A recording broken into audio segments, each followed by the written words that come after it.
There are chapters of your life that heaven remembers more clearly than you do.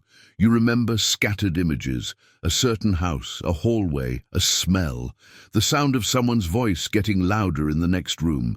You remember flashes, running, hiding, laughing, falling, crying. You don't remember every danger you walked into, but God does. Long before you learned how to say a full prayer, before you could quote a single verse, before you even knew what the word angel meant, there was one assigned to your story. Your childhood looked very different from heaven's side. You saw bedtime, school days, cartoons, toys, arguments you didn't understand. Heaven saw battles over your future. There were nights you fell asleep in a room that felt too loud for peace and too quiet for safety. You were small. You didn't have words for the tension in the air, for the way the adults around you changed when certain doors closed, for the tone of voice that made your stomach tighten. You just knew that something in you felt unsafe. From your side, it looked like, this is just how home is. From heaven's side, it looked like a little life being contested. You didn't know how often your guardian angel stood between you and chaos. They were there when voices rose in the next room, when objects slammed against walls, when anger walked past your door and did not come in. They were there when you wandered too close to the street, to the stairs, to the pool, to the stove. To you, it was one more clumsy moment in a long blur of childhood. To them, it was a split second to obey a command from God. Not this child, not like this, not today. Do you remember the scar on your body that almost was worse? The fall from the bike that could have ended differently? The impact that scared everyone but somehow left you walking away? The adults called it a miracle. Good reflexes. Just a close call. But that was not the first time heaven had caught you. You were held even in the seasons you only remember in fragments. Those strange memories that show up out of nowhere. You standing in a doorway, watching something you didn't understand. You sitting alone on a swing, feeling older than your age. You crying quietly into a pillow so no one would hear. You were not the only one in those scenes. There was a presence in the room with you, not a cartoon with tiny wings, not the soft painting on a children's Bible cover, but a warrior disguised in light. Your guardian angel has seen you at your smallest. They watched you learn how to walk. They watched you run toward edges with no fear. They watched you trust people because you had not yet learned to be suspicious. They knew that every hand who held you did not always know what they were holding. They knew that the enemy would love nothing more than to damage you early, to plant fear, shame, confusion so deep in your foundations that you would spend adulthood trying to understand why you never felt safe. So they fought. They stood guard at night when nightmares tried to come. They stood guard at school when bullying words were aimed at your identity. They stood guard in cars, on sidewalks, in crowded rooms and empty ones. You didn't feel holy. You didn't feel important. You were just a child who wanted to play, to be seen, to be loved, to be held. That was enough for heaven to move, because God didn't wait for you to grow up to start taking you seriously. He didn't wait for your theology to be correct or your behavior to be perfect. He looked at your small frame, at your fragile heart, and said, I will not leave them unprotected. There were nights you cried yourself to sleep, thinking no one heard. From your side, it was a small body shaking in the dark. From heaven's side, those tears were loud. Every sob was a signal. Every tremble was a call. You didn't know how to say, God, help me. You just knew how to cry. Heaven understood. And somewhere in the unseen, your angel received a command. Stay close. This one will not grow up thinking they were abandoned. Cover them, even when they don't know anyone is there. You have told yourself that your childhood was just chaos and chance, that whatever you survived alone. But the truth is quieter than that and more powerful. You survived because you were guarded. Long before you understood how dangerous this world can be, before you could name what was wrong around you, before you could even whisper the name of Jesus with full awareness, heaven was already standing beside your bed, at your door, on your playground, in your home. And as you listen now, those same eyes that watched over your childhood are still watching you, not with pity, but with the fierce tenderness of someone who has kept you since the very beginning. You have never lived a single day without protection, not even the ones you barely remember. When you think about your childhood, you often say, it was just normal. Everyone else had their own problems. So you learned to shrug yours off. You tell yourself, other people had it worse. I should be grateful I survived. But there are scenes that still sit heavy in you. The room where the arguments happened. The chair someone always sat in when they were angry. The sound of a key in the door that told you what kind of night it would be. You learned to read weather inside people, the way steps hit the floor, the way a door shut a little too hard, the way silence thickened before the storm. You were just a child, yet you knew when to disappear. Under the bed, into the bathroom, into your imagination. You thought you were hiding from people. You didn't realize you were also running into the shadow of heaven's wings. Your guardian angel stood in rooms you were afraid to enter. They watched the rise and fall of tempers, the slam of hands on tables, the way words were used as weapons. They knew they could not stop every harsh sentence from landing on you. They knew they could not force any adult to suddenly become healed, kind, self-aware. Human hearts have their own doors that even angels will not kick down. But they also knew they could soften the blows. They could stand between you and what would crush you completely. So they did. The night you watched someone you loved break something against the wall, your angel stood behind you, shielding your small frame from flying pieces. The moment a hand was raised a little too close to your face, they shifted your step just enough for it to miss what it could have shattered. The times you were told you were too much, too loud, too sensitive, too needy, your angel watched the words fall on you like stones, then watched as a deeper voice whispered over your soul, "Do not let this name you. You are mine." You did not hear that whisper with your ears. But somehow, even in those moments, you held on to a tiny sense that there must be more to you than what you were being told. That tiny sense was not self-esteem, it was preservation. Do you remember nights when you stared at the ceiling and talked to someone, even if you didn't know who? You said things like, "I wish I could leave. I wish things were different. I wish someone would see me." You didn't fold your hands. You didn't say, "Amen." But heaven heard, and your angels stayed. They stood at your doorway when you finally fell asleep, watching the way your shoulders still tensed even in rest. They watched you wake up in the middle of the night from dreams you never told anyone about, and they kept those dreams from becoming something darker. When you walked through hallways that felt heavier than they should, they walked with you. When you spent hours alone because the adults were busy, distracted, or gone, they sat with you. They watched you draw, line after line on scrap paper. Worlds where people were kind, where families smiled, where no one raised their voice. You thought you were just playing.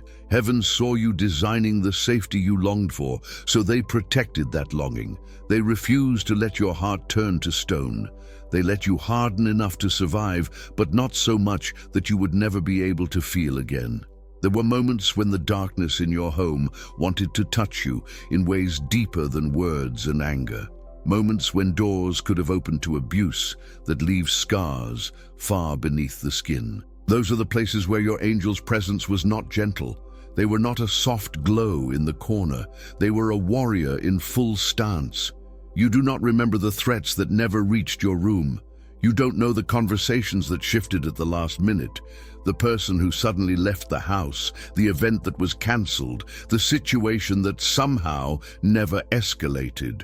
You only know you walked through childhood wounded, but not destroyed. There is a difference. The enemy wanted your trust broken beyond repair, your identity shattered, your spirit convinced that love is always dangerous. Heaven allowed some cracks. They hurt. You still feel them, but refused to let you be smashed. Think of the times you found refuge in unexpected places, a grandparent's house that felt calmer, a teacher who noticed you, a friend's living room where the air felt lighter, a youth leader who listened longer than anyone else. You called those people the good ones. Heaven called them cover.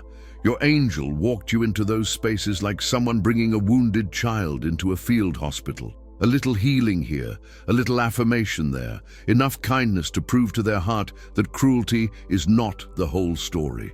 You sat at someone's kitchen table eating simple food, listening to laughter that wasn't at your expense, and something in you breathed. That something has never died. You may have spent years telling yourself to move on, to minimize what happened, to pretend it didn't affect you, but heaven has never minimized it. Your pain has been recorded accurately. Your angel has been a witness not just to your danger, but to your dignity. They saw you being brave long before you knew that's what it was called. Brave for waking up and going to school with swollen eyes. Brave for protecting younger siblings from the worst of the storm. Brave for holding your own tears back so someone else wouldn't feel ashamed. You thought you were just surviving. They knew you were already carrying the seed of a protector yourself. Maybe that is why God fought so hard to protect you. Because he knew one day your story would not only be about what you endured, but about the refuge you would become for others. The child who once hid in corners would someday stand in the open, offering the safety they never had, and pointing not to a guardian angel, but to the God who made sure they lived long enough to tell the story. Every childhood has its obvious dangers: sharp corners, hot stoves, deep water, busy streets. Those are the things adults warn you about. Don't run there. Stay away from that. Look both ways. But some of the greatest dangers over your childhood weren't the ones anyone could see. Some of them didn't even look like danger at all. You remember the day you wandered off, in a market, at a park, in a crowd. You turned around and suddenly no familiar faces. The air felt different, thick with noise, and you were small, too small, in a world that suddenly felt too big. From your side, it was panic. From heaven's side, it was a race. Your guardian angel was never confused about where you were. They watched you step away, watched the distance grow between you and safety, and they moved. You do not know who saw you first. The stranger who noticed a lost child, the relative who turned their head for no apparent reason, the store clerk who felt a nudge to check the next aisle. You just know someone found you. Here you are. There you are. What are you doing over here? You were pulled back into familiar arms. The crisis passed. Adults scolded themselves for not watching more closely, and life moved on. But in the unseen, your angel had just finished another assignment, because getting lost is rarely just about geography. There were people in that crowd you were never meant to meet, hands you were never meant to hold, situations you were never meant to step into. Heaven saw what could have happened if you had stayed invisible a little longer, so they shortened the distance, again and again. Think of the illnesses you had as a child, fevers that spiked, breathing that sounded wrong, falls that left you dizzy. There were nights someone checked on you one more time for no logical reason. They walked into your room, heard a strange sound in your breathing, felt your forehead, saw the color of your skin, and their concern snapped them awake. Maybe they rushed you to a hospital, maybe they called a doctor, maybe they prayed with trembling hands. You remember snatches of that, flashing lights, cold rooms, people leaning over you, telling you to hold still, to stay awake, to be brave.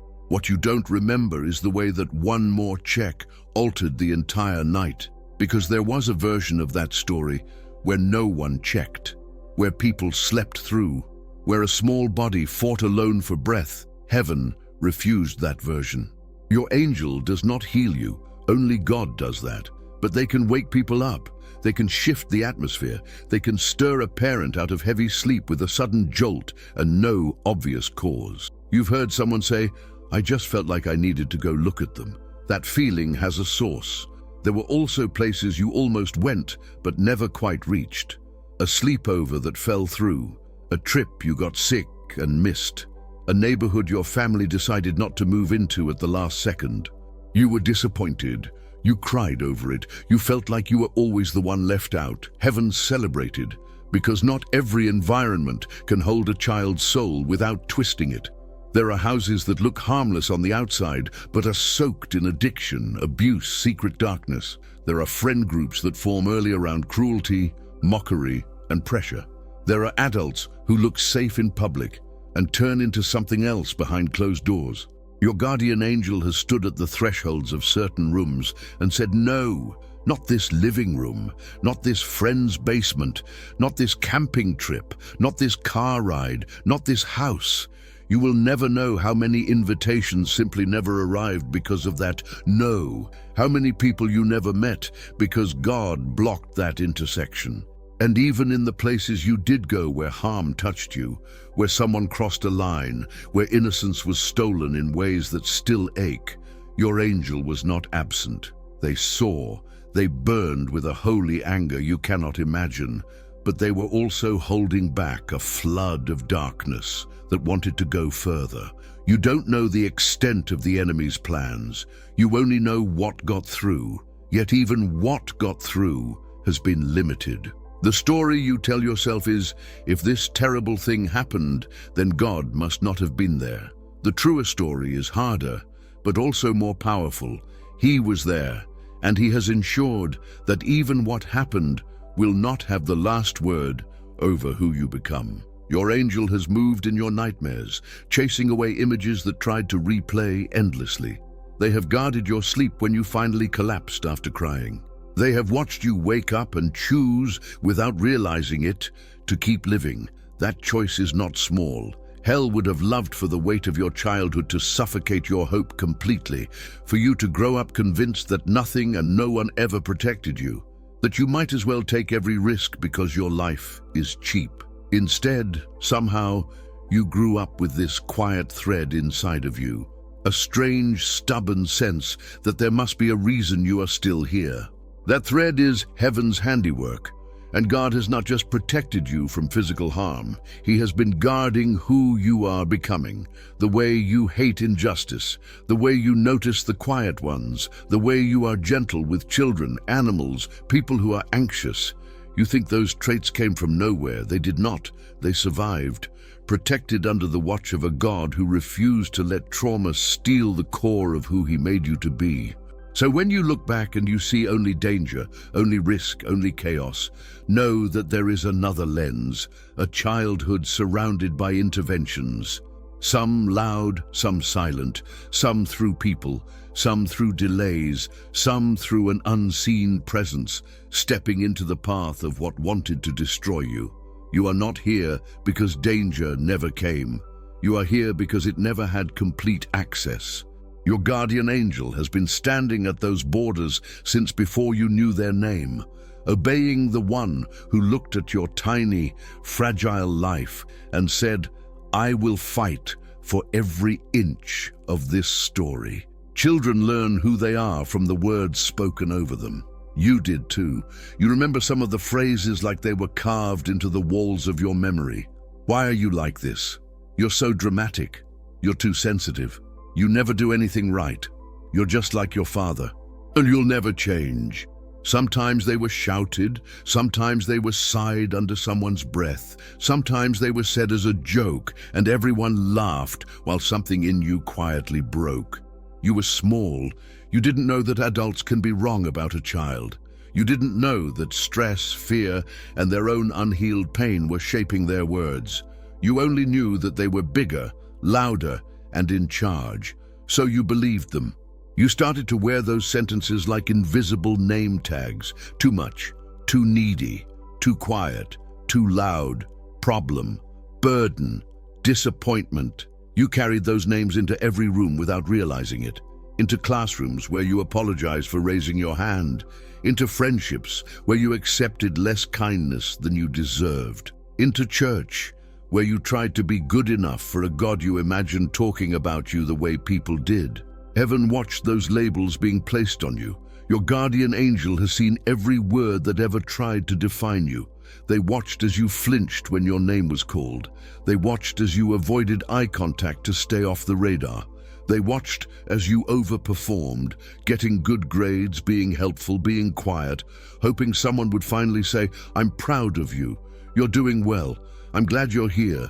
Some days, those words never came. But there were moments, small and scattered, when another voice broke through, a teacher who said, "You're really good at this." a neighbor who called you kind, a relative who noticed your creativity, a leader who said, "I see something special in you." You remember those moments vividly because they felt like water in a dry land. Those were not accidents. Those were counter-assignments.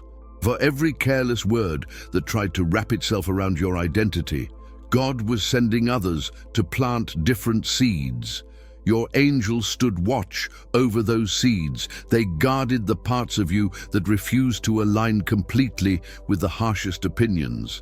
When someone told you, "You're too sensitive," heaven heard, "You feel deeply," and chose to preserve that. When someone called you weak for crying, heaven saw compassion, tenderness, the ability to weep with those who weep, and guarded it as a gift. When someone labeled you shy, heaven saw a careful observer, a listener, a soul that doesn't rush to speak empty words, and said, "We will need this." You thought you were defective. Heaven thought you were designed. But the enemy has always been interested in twisting design into defect. So he tried to weaponize the voices around you, hoping you would swallow a version of your identity that would keep you small. If he could convince you early that you were unwanted, you would walk into adulthood acting like it, choosing friends, partners, jobs that matched your belief that you didn't deserve better. That is why those early words were not just childhood memories. They were tactical. They were aimed at your sense of worth. Your guardian angel could not erase every insult. They could not physically stop every harsh phrase, but they could influence which ones stuck. Think about it. Some of the cruelest things ever said to you did not become your truth. You remember them, but they do not own you the way they were meant to. Others, even softer words, cut deeper. The difference was not the volume, it was what you chose to agree with. Even as a child, something in you pushed back. You didn't stand up and argue. You didn't yell, "You're wrong about me." But you wondered, am I really that bad? Is that all I am? Could there be more? That wondering wasn't just doubt. It was the Holy Spirit and heaven's protection keeping the door open for a different story. Your angel has stood beside you in moments when you repeated old names to yourself, in mirrors, on long walks, in the quiet after someone's comment. They have heard you say, "I am annoying. I ruin everything. I am not worth staying for. I am always the problem." And they have watched your shoulders droop under weights you were never meant to carry. And as they watched, they obeyed the one who keeps speaking over your life. Beloved, mine, chosen, protected, worth the fight. You don't hear those titles shouted over your day. They do not trend on your social media feed. They do not ring through your memories as loudly as the criticism. But still, they are there. Every time you caught a glimpse of yourself and thought, maybe I'm not as awful as I was made to feel, you were brushing up against heaven's verdict. Every time you sensed that God might actually like you, not just tolerate you, you were hearing the echo of a voice higher than all others. The same God who protected your body from danger, who assigned an angel to guard your steps, has also been protecting the truth about who you are. That is why, even now as an adult, some labels feel tight and unbearable. Too broken, too messed up, too late. You wear them for a while, and then something in you starts to suffocate. That something is the part of you aligned with heaven, the part that knows God never called you that, the part that has survived every attempt to rename you. Tonight, as you sit with these memories, you don't have to pretend you were never hurt. You don't have to excuse or justify what was said to you. You can name it. It was unfair, it was heavy, it was too much for a child to carry, and still you were carried. Your guardian angel has watched the long, slow process of those old names being peeled off, sometimes through therapy, sometimes through scripture, sometimes through worship, sometimes through the love of healthy people God has sent into your present. All of it is part of the same work. Heaven gently taking back the power to tell you who you are. The house you grew up in may have called you many things, but the God who stationed an angel in that house for your sake has always called you by one name above all others, mine.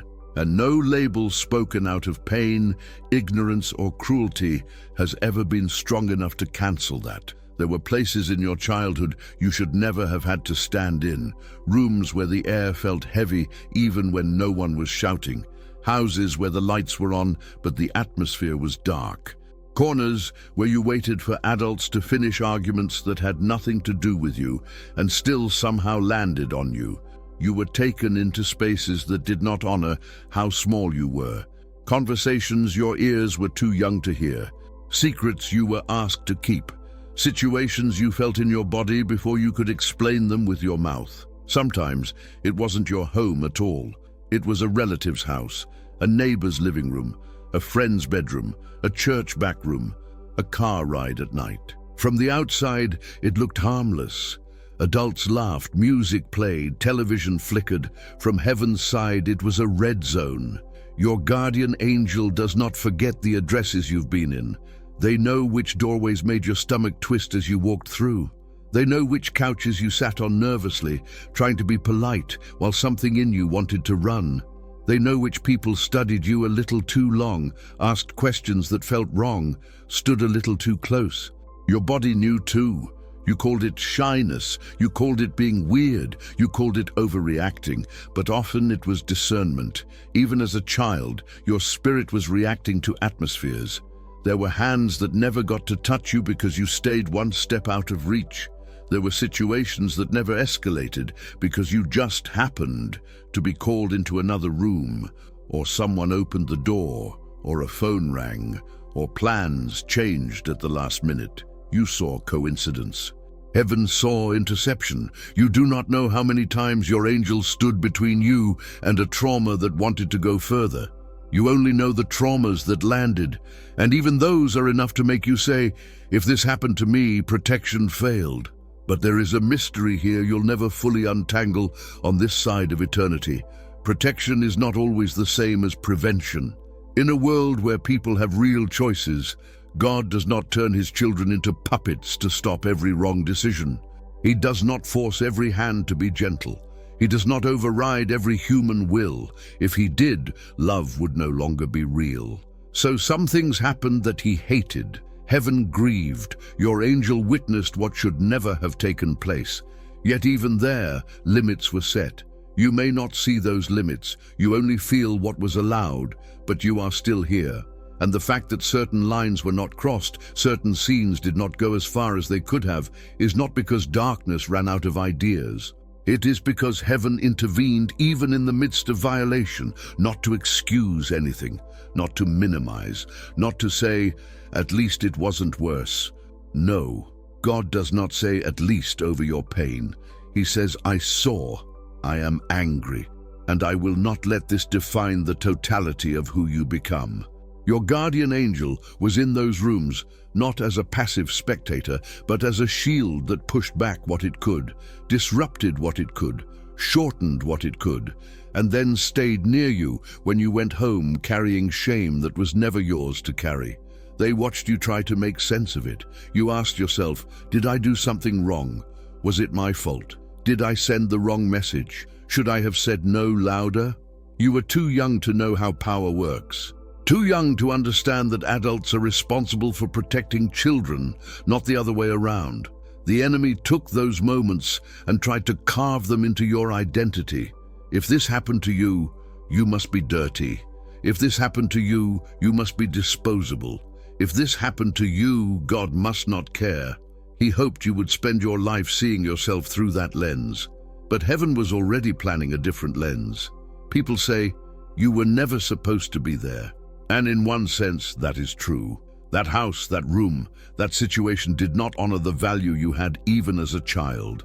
But in another sense, even in those wrong places, God never abandoned you to them. He wove escape routes into the story. A move to another city, a change in custody, a sudden shift in family dynamics, a school transfer, a loss of contact with certain people. You thought you were being uprooted. You thought, why is my life always changing? Why can't anything stay stable? Heaven knew that sometimes the only way to protect a child is to pull them completely out of an environment. Your angel walked you through those moves, Boxes, goodbyes, new streets, new schools, carrying more understanding than you had. They knew what you were being rescued from, even when it hurt to leave what was familiar. You still have memories that sting. You still have questions with no neat answers. Yet even now, God is not finished working with those rooms, those moments, those scars. The same God who assigned an angel to protect your body will be faithful to protect your healing journey as well. He will not rush you, but he will not leave you in the dark corners either. Little by little, you will see that your childhood story is not just a map of unsafe places. It is also a map of exits, doorways you were led through by a hand you couldn't see, times you left and never went back, times you said no without understanding why it came out of your mouth, times you were simply not invited. You were meant to live long enough to step into spaces that match your worth, safe friendships, healthy community, rooms filled with love that is not manipulative, homes where peace is actually peace, not just quiet tension. Your angel has always known those places existed. They have been guarding you for that future, even when your past tried to convince you that pain is all you'd ever know. You walked into places you should never have been, but you did not belong to them. You belonged to the one who sent protection into the very middle of them, and who is still, even now, leading you out. Looking back, it's easy to see what went wrong, harder to see what went right. Everyone can point to the big pains, the divorce, the shouting match, the accident, the day someone left and never came back. But there were also small, quiet miracles woven into your childhood that almost nobody noticed. The way food somehow stretched, the way rent somehow got paid, the way someone always showed up with a ride when you needed one. You thought, that's just life, that's just how things work out. Heaven knew it was more than that. Your guardian angel has seen supply materialize around you like manna, not always in luxury, but enough to eat, enough to wear, enough to get by one more week, one more semester, one more season.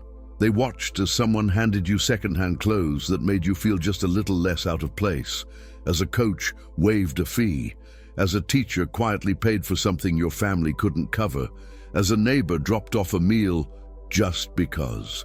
Those moments weren't just human kindness, though they were that too.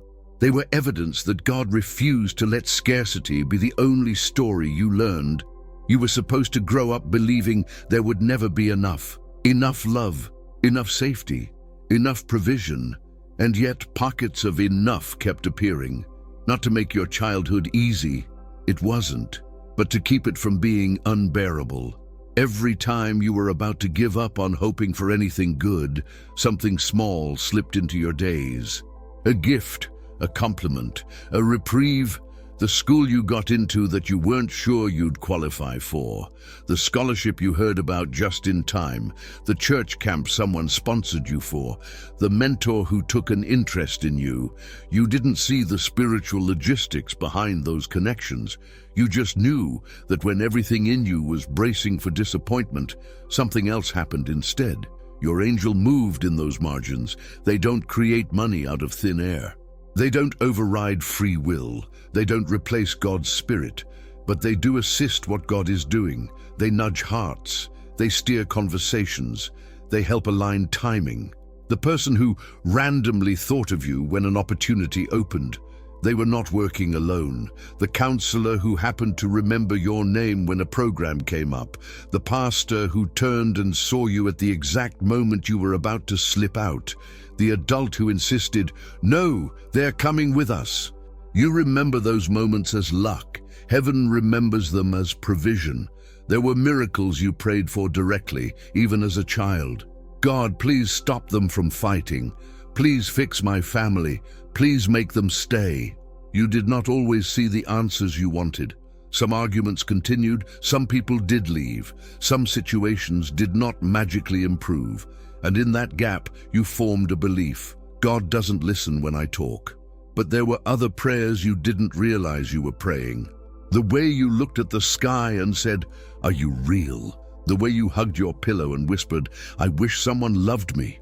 The way you stared at the ceiling in the dark and thought, "If you're there, please don't let me break."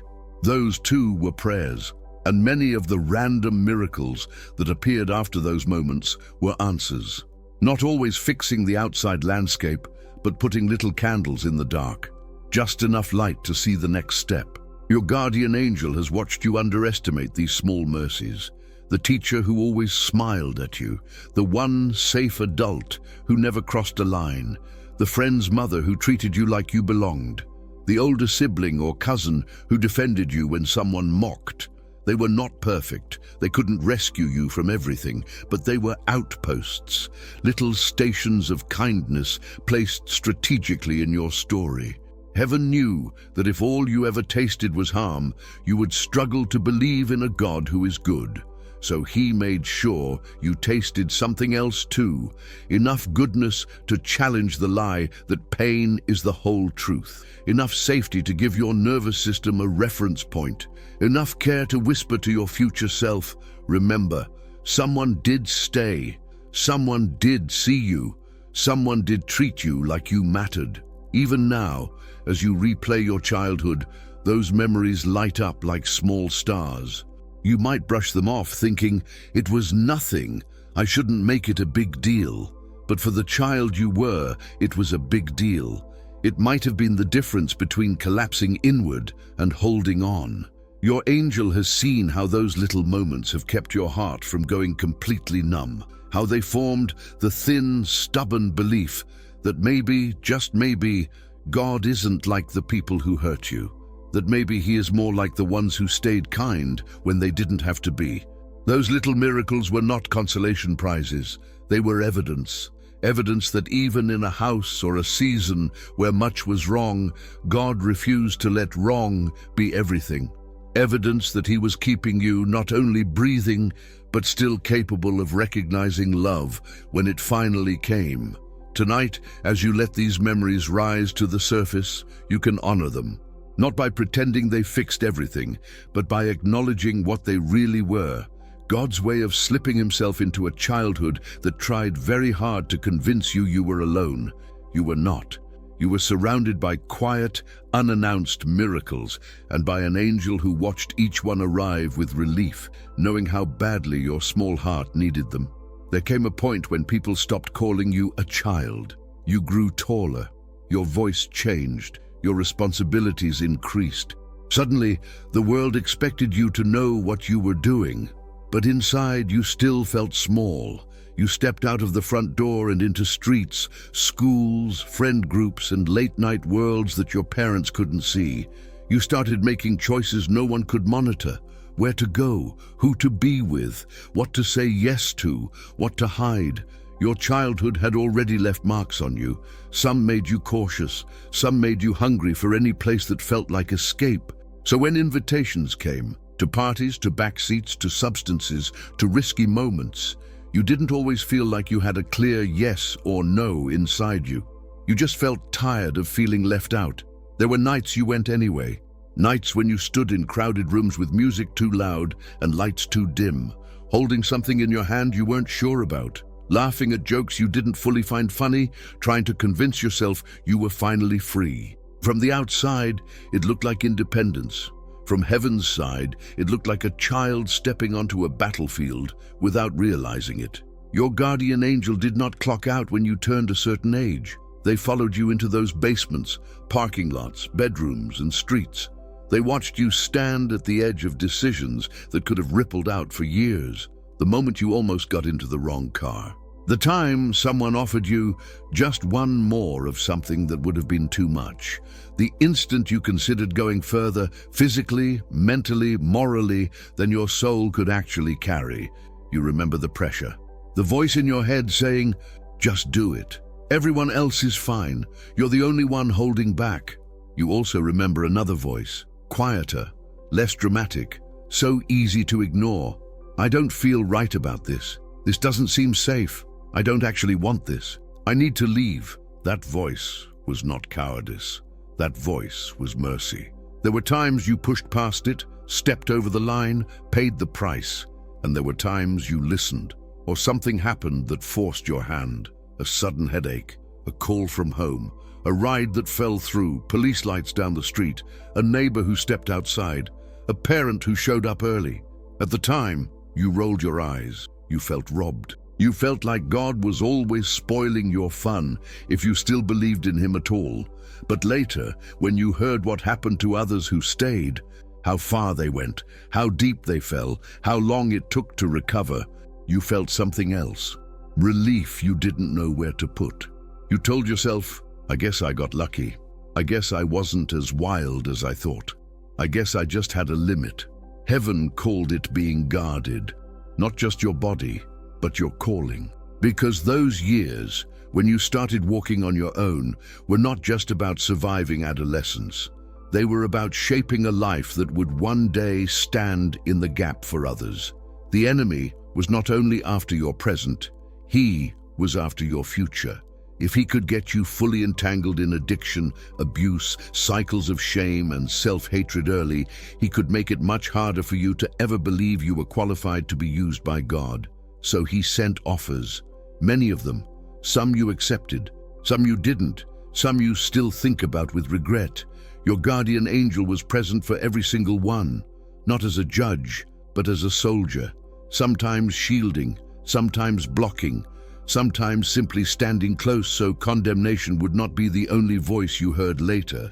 You don't realize how many almosts have shaped your path. Almost arrested, almost addicted, almost pregnant, almost overdosed, almost assaulted, almost crossing a line you thought you'd never cross. Those almosts are not just scare stories. They are markers of places where God let you feel the edge of a cliff without letting you fall all the way. Not because you were obedient enough, but because he was committed enough. You were learning what it means to have a will, to choose, to say yes, to say no. And in the middle of your learning, you started to pray more consciously. Not always on your knees, not always in perfect words. Sometimes it was, God, don't let this ruin me. Sometimes, if this is wrong, please stop me. Sometimes, if you still want me, I don't know how to come back. Your angel heard every one of those prayers, and every time you gave heaven permission to intervene, even in half-hearted, confused ways, they moved quickly. You did not always feel rescued. Sometimes you felt embarrassed. Sometimes you felt inconvenienced. Sometimes you felt disappointed. Later, you would see those interruptions as some of the kindest no's you ever received. From the outside, your teenage and young adult years might look like a trail of bad choices, awkward attempts, broken friendships, and complicated relationships. From heaven's side, they looked like a narrow road where you were never once walking truly alone, where every time you walked toward the edge, hands you didn't see were already positioned to catch you, where the fact that you made it out with your heart still capable of feeling God, even after everything, is not a small statistic but a miracle. You think you have been mostly stumbling? Heaven thinks you have been mostly kept. And even the parts of your story that still make you cringe, the nights you wish you could erase, are not beyond the reach of the same God who has never stopped guarding your life from the day you were born. For most of your life, you have looked back at your childhood through one window, the window of pain, the window of lack, the window of, I should have been protected better. I should not have seen that. I should not have gone through this. And you are not wrong. There are things that should never have happened. There are absences that should never have been. Heaven does not argue with that. God does not look at your story and say, be grateful, it could have been worse. He does not tell you to minimize what marked you. He watched every moment. He knows exactly how heavy it was for you at each age. But there is another window he is gently inviting you to look through, not to erase what the first window shows, but to add what it has always missed, his presence. When you stand in the memories of your childhood, you usually only see two figures, you and the people who hurt, failed, or helped you. Heaven has always seen three, you, those same people, and a God who never left the room. Sometimes his involvement looked like assigning an angel to stand guard. Sometimes it looked like stirring someone to notice you. Sometimes it looked like quiet strength settling in your small body when you had to endure. You didn't recognize it then. You might not even recognize it now. You only remember how alone you felt. But feelings and reality do not always match. You felt unprotected. You were not. You felt unseen, you were not. You felt like no one cared whether you survived. Heaven cared enough to fight for you every day. Every day you made it to school. Every day you came home alive. Every day you fell asleep and woke up again. Every day you didn't disappear. Those were not automatic outcomes. You were carried by decisions God made on your behalf. Yes, assign an angel to them. Yes, wake that adult up. Yes, send that teacher. Yes, put that friend in their path. Yes, move them out of that house. Yes, let this door close. Yes, keep them breathing even when they don't want to. You have interpreted your survival as your own toughness. There are people who went through worse and didn't make it. I guess I just handled it better. But the truth is not that you handled it better. It's that you were held. Held by arms you didn't see. Held by wisdom you didn't ask for. Held by protection you didn't know you could request. Even now, as an adult, you are tempted to carry your childhood like a badge that says, "No one ever helped me. I did this alone." But heaven knows you did not. You did participate. You chose to keep going.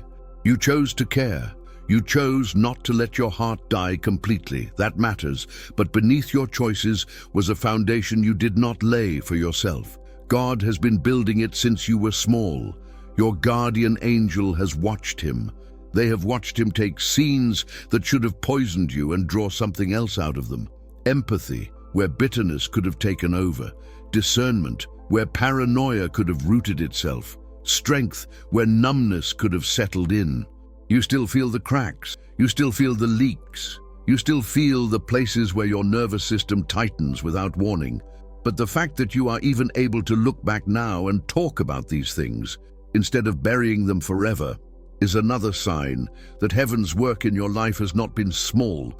For years you have judged God based on what he allowed. Now he is inviting you to also consider what he restrained, what he limited, what he rerouted, what he redeemed. Not to sugarcoat anything, but to tell the whole truth. The whole truth sounds like this: I was hurt and I was helped. I was exposed and I was covered. I was neglected by some and fiercely protected by another. I was wounded as a child, and somehow I am still here with a heart that can feel him. You may ask, why didn't you stop more? Why didn't you give me a different childhood altogether? There are questions that won't fully untangle this side of eternity. God is not threatened by you asking them. Your guardian angel has heard you scream those questions in your car, in your pillow, in your thoughts. Heaven has not turned away. But in the middle of questions without clear answers, there is a clear invitation. You do not have to keep telling your younger self that they were completely alone. You can start telling them something truer. You can start speaking to the child you were with the same compassion heaven has always had. You should not have had to go through that. It was wrong. And yet, God never abandoned you. He sent an angel to stand by your bed. He sent help in places you thought were random.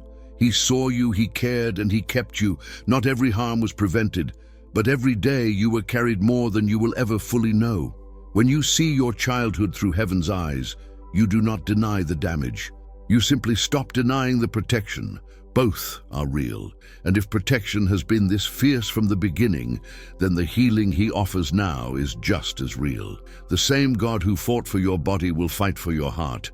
The same God who kept you alive will not leave you alone now as you learn to live in a new way.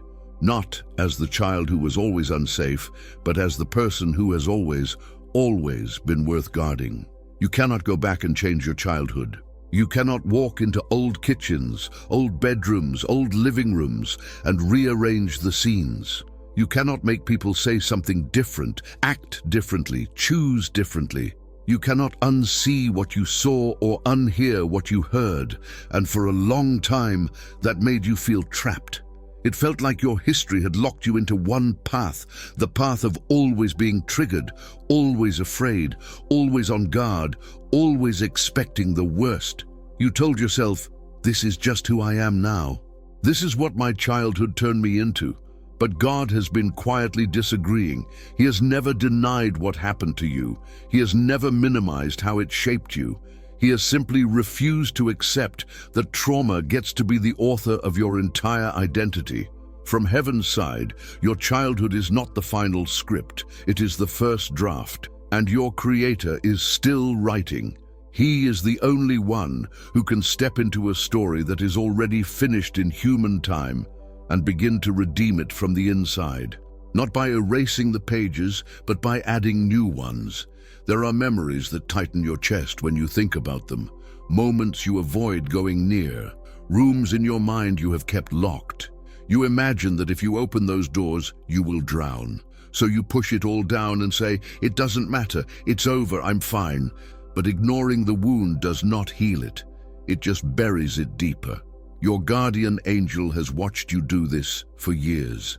They have seen you react strongly to small triggers, a tone of voice, a slammed door, a certain smell, and they have known exactly where those reactions were coming from.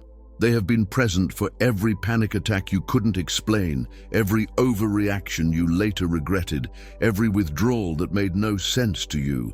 Heaven has never been confused about your patterns. God knows what each one is tied to, and instead of shaming you, He's inviting you to walk with Him back through some of those rooms, not alone, not unprotected, but with the same presence that guarded you then, now guarding your healing. You might think, "I don't want to relive it. I barely survived it the first time." Heaven's answer is gentle. You are not the same child anymore. Back then, you had no language, no choice, no refuge. Now, you have Him. You have the right to say, "That was wrong." You have the authority to renounce the lies you picked up there. You have the option to receive comfort you never received then. And you have what you did not realize you had all along.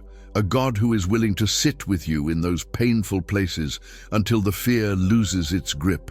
The God who sent an angel to stand at your door as a child is the same God who stands at the door of your heart now, knocking gently, asking, "Will you let me into the rooms you've kept locked?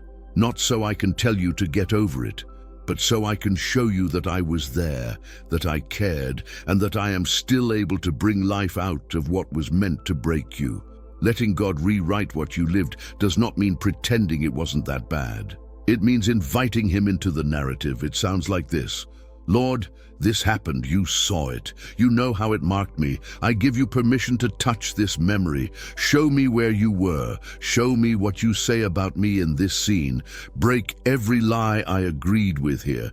I don't want this moment to define my entire life anymore."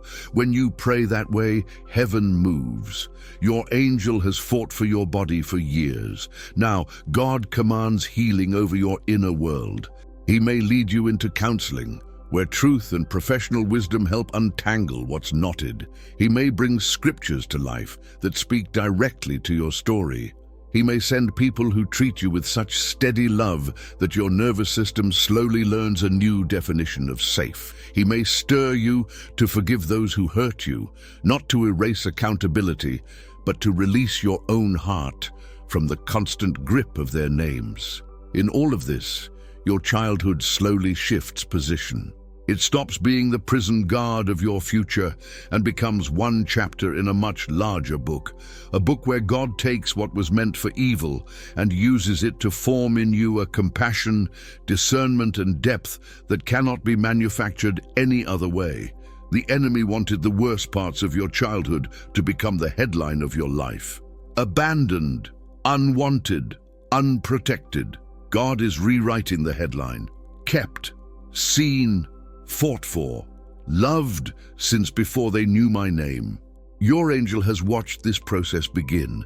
They have seen the moments when you start to tell your story differently, not as a litany of disasters, but as a testimony of survival and of God's stubborn care.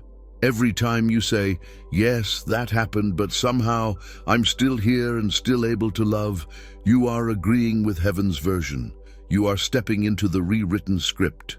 And one day, as you keep walking with Him, your childhood will no longer be just a source of pain, but a place from which mercy flows. You will look at the child you were with the same tenderness God has always had, and you will finally be able to say, "You were never alone. Heaven was with you, and heaven is still with you now." If you could see yourself the way heaven sees you, you would not speak so harshly to the child inside you. You would not say, "Get over it. Stop being so dramatic. It was a long time ago." You would not roll your eyes at your own triggers or shame yourself for not being further along by now. You would see a small person who walked through more than they ever should have, who stood in rooms too heavy for their age, who stayed soft when it would have been easier to harden. You would see someone God has been guarding from the beginning. Your guardian angel has watched you grow up, still blaming yourself for what you didn't know, still carrying responsibility that never belonged to you, still believing you should have somehow protected yourself better. Heaven knows the truth. You were a child in a world that is not gentle. You were vulnerable among people who were not always healed. You were learning what life is from those who themselves were still bleeding, and yet you were never unprotected. Never once was your life left to pure chance. Every year, every address, every school, every friendship, every close call, you were accompanied. Not because you earned VIP treatment, not because you were the good child, not because you never failed, because you were loved. Before you knew how to spell it, before you knew how to ask for it, before you knew His name, God had already set His love on you. He proved it by assigning protection to a life that did not even know it was in danger. It's time to stop telling your story as if you were abandoned. You can tell the truth about what hurt and still tell the truth about what helped. You can say, "Yes, I saw things I shouldn't have seen. Yes, I lacked safety I should have had. But I was also kept. I was also guarded. I was also preserved for more than what happened to me." You are not just the sum of your wounds. You are the sum of every time heaven refused to let those wounds destroy the core of who you are. There is a reason you're watching this now. There is a reason this kind of message finds you. It is not to make you live forever in the past, digging in pain with no purpose. It is to tell you that the same God who protected your childhood still has a future in mind for you. He has not only been saving your life, He has been saving your story, the tenderness you carry, the way you notice small shifts in a room, the way you care for people who are overlooked, the way you refuse to mock pain, because you know what it feels like to cry in secret. These are not accidents. They are the fruit of a heart that survived. And that heart is not supposed to live on the defensive forever. God did not keep you alive only so you could spend the rest of your years bracing for impact. He kept you alive so you could finally learn what it means to be His, to be loved without being used, to be corrected without being crushed, to be led without being controlled, to walk through this world not as a scared child waiting for something bad to happen, but as someone who knows they are accompanied. Tonight, you have a choice. You cannot change how your childhood started, but you can choose how your story continues. You can keep living as if you were never really protected, always waiting for everything good to be taken away. Or you can begin, even slowly, to live as someone who has been fiercely watched over from day one. That doesn't mean you won't still startle sometimes. It doesn't mean you won't still have healing to do. It doesn't mean you will suddenly feel brave and whole every single day. It means you will no longer be alone with your past. You will walk forward hand in hand with the one who saw it all, who sent an angel to shield you, and who now offers to heal you Himself. If you want, you can tell Him that, right here, in your own words. God, I see a little more now how you kept me. I don't understand everything, but I choose to believe you were there.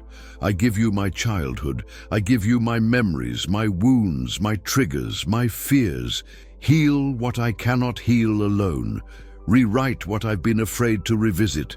Teach me to walk, not as someone abandoned, but as someone who has always been yours. He hears that. The same heaven that responded to your childhood tears responds to this too. And as you move into tomorrow, into work, into sleep, into ordinary life, nothing in the spiritual realm suddenly goes quiet. Your guardian angel does not resign. God's attention does not drift. You will still be protected. You will still be accompanied. You will still be surrounded by a presence that refuses to let you walk alone. And if you need a place to keep remembering that, a voice to keep reminding you that you were never forsaken. You are welcome here. Stay close to this space. Let these words keep tuning your heart to what has always been true about your life. If this spoke to that hidden child in you, you can quietly choose to walk with us here on Divine Frequency, to subscribe, to come back, to keep listening as heaven tells your story from its side. Because your childhood was not the end of you. It was the beginning of a life that God Himself has kept and will keep all the way home.